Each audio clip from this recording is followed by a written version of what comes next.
ദൈവത്തിന് മഹത്വം. നമ്മുടെ പ്രതിദിന ആഹാരം മാർച്ച് 8. ദൈവം നൽകിയവയുടെ വിനിയോഗം. യഹോവ അവനോട്, നിന്റെ കയ്യിലിരിക്കുന്നത് എന്ത് എന്ന് ചോദിച്ചു. പുറപ്പാട് പുസ്തകം 4 അധ്യായം 2 വാക്യം. ഓസ്ട്രേലിയയിലെ ബ്രിസ്ബൻ സിറ്റി ഹാൾ 1920 കണ്ണഞ്ചിപ്പിക്കുന്ന ഒരു നിർമ്മിതിയാണ്.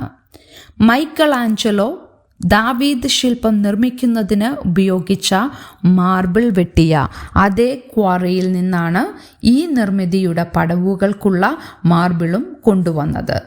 സെന്റ് മാർക്ക് ബസിലിക്കയും ചെമ്പുകൊണ്ടുള്ള താഴികക്കുടവും ഒക്കെ ദക്ഷിണാർദ്ധ ഗോളത്തിലെ തന്നെ ഏറ്റവും വലിയ നിർമ്മിതികളായിരുന്നു.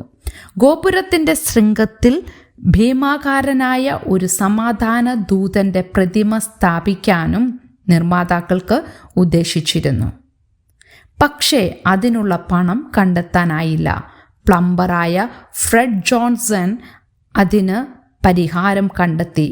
ഒരു പഴയ വീപ്പയും ഒരു വിളക്കുകാലും മറ്റു ചില പാഴ്ലോഹങ്ങളും ഒക്കെ ചേർത്ത് ടവറിൻ്റെ മുകളിൽ അവർ നിർമ്മിച്ച മാസ്മരിക ശില്പം 100 വർഷത്തോളം ശ്രദ്ധയാകർഷിച്ച് നിലനിന്നു.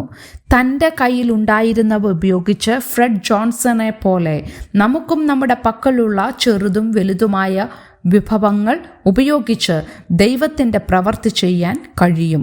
ദൈവം മോശയോട് ഇസ്രായേലിനെ ഈജിപ്തിൽ നിന്നും വിടുവിക്കാൻ ആവശ്യപ്പെട്ടപ്പോൾ മോശ തടസ്സവാദം ഉന്നയിച്ചു.